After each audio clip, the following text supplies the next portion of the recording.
बिस्मिल्लाहिर्रहमानिर्रहीम। अस्सलाम वालेकुम नाज़रीन, मैं हूँ एम मुख्तासिर, आप देख रहे हैं मशरक न्यूज़। नाज़रीन, मैं इस वक्त मौजूद हूँ जलालपुर जट्टा अब्दुल्ला इस्लामिया कॉलेज के पास, और मेरे साथ देख रहे हैं आप खवातीन हैं जो मरियम नवाज साहबा की आमद की खुशी पर यहाँ पर जमा है। वो उनसे जानते हैं कि वो इस बारे में क्या कहते हैं। जी, हम मरियम नवाज के आने का तहे दिल से मशकूर हैं कि वो आ रही हैं हमारे इलाके में, इस्लाम से मुतासर लोगों की मदद करेंगी और उनको देखेंगी, और हम उनके इस फैसले से बड़े राज़ी हैं, खुश हैं और मुतमिन हैं। पहले भी उन्होंने अपनी टीमें इमदादी भिजवाई हैं फील्ड में, हेल्थ वाले हैं, रेस्क्यू वाले हैं, जिन्होंने बंदों को निकाला है उधर से।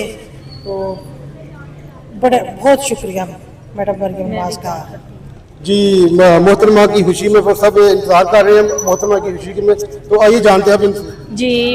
मरियम नवाज साहबा बहुत अच्छा काम कर रही हैं। उन्होंने इधर क्लिनिक ऑन व्हील हेल्थ के प्रोग्राम मरतब किए हैं, जिससे सब लोग जितने भी बीमार हैं, जिनको ये पेचीदा बीमारियां हैं, सैलाब की वजह से वो मेडिसिन ले रहे हैं और फ़ायदा उठा रहे हैं। तो हम उनके इस इकदाम से बहुत खुश हैं कि उन्होंने हमारे इलाके के लिए बहुत अच्छे काम किए और हमारे ख़वातीन के मसाइल सुने और सारे काम कर रही हैं। तो उम्मीद है कि वो इसी तरह हमारे काम करते रहेंगे, और जो हम लोग सैलाब से मुतासर हुए हैं वो उम्मीद है कि हमारी अच्छी मदद करेंगे। जी, बहुत शुक्रिया।